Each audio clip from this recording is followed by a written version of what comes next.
Let's include a call for Barkley and Stein. We go to Arcadia, California. Hello. Hello. Hi. Hi. This question is for both of your individuals on the program, and I would like to know whether or not they have heard an actual economic plan provided by the McCain-Palin ticket. I've heard it from Barack in terms of specifics, but I have not heard anything come from either Palin or McCain in terms of Ben what... handle that. He actually, Mr. McCain, Senator McCain, has provided a very detailed economic plan. I don't happen to like it, but it's a plan that calls for cutting taxes on corporations, cutting tax on capital gains, cutting various taxes here and there. And it also has a lot in it for people whose homes are about to be foreclosed. He's for a plan, as I am, that goes from the bottom up. Instead of going from Wall Street down, goes from the bottom up to stabilize the housing market. So if you go to his website, you would find an extremely detailed plan, and he has enunciated such a plan over and over again. We have an email question for Charles from Peggy in Atlanta, Georgia. Charles, do you think Sarah Palin is smart enough to be vice president? Well, I don't ever call anybody else dumb. I don't know enough about her.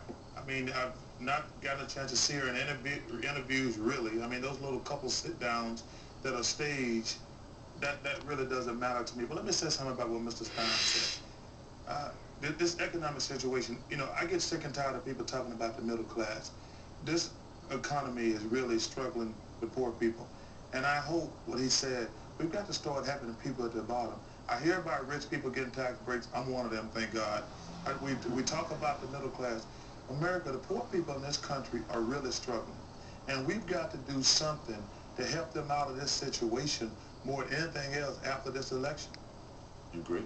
We've got to do something, but I don't know what it's going to be. I mean, generally speaking, poor people in this country don't stay poor more than one generation, then they move into the middle class, whether they have government help or not. But I agree. It is amazing to me that we could, just like that, vote $700 billion for the banks and can't get a full-scale medical coverage for every citizen.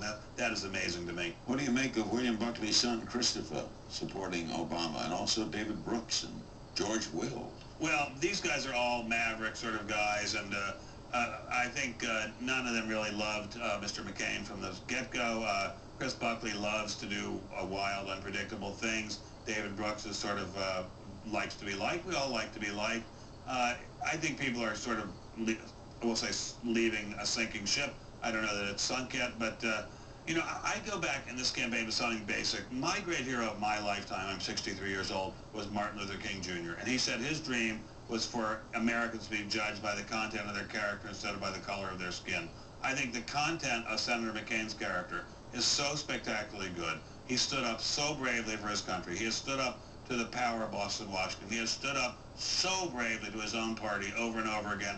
I think his character is fabulously good. I don't doubt that Senator Obama's is very, very good too, but it has never been tested in the way that Senator McCain's has. And why would he embrace George Bush?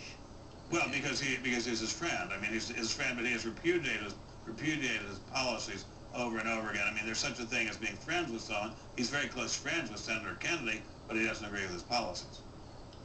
Are you working for Obama? I got the pleasure of introducing him in Alabama, and I would do anything he asked me to do. I hope to make another couple appearances. If he does something in Philadelphia, or he does something in Arizona, I'll have a house in both places, or go back to Alabama.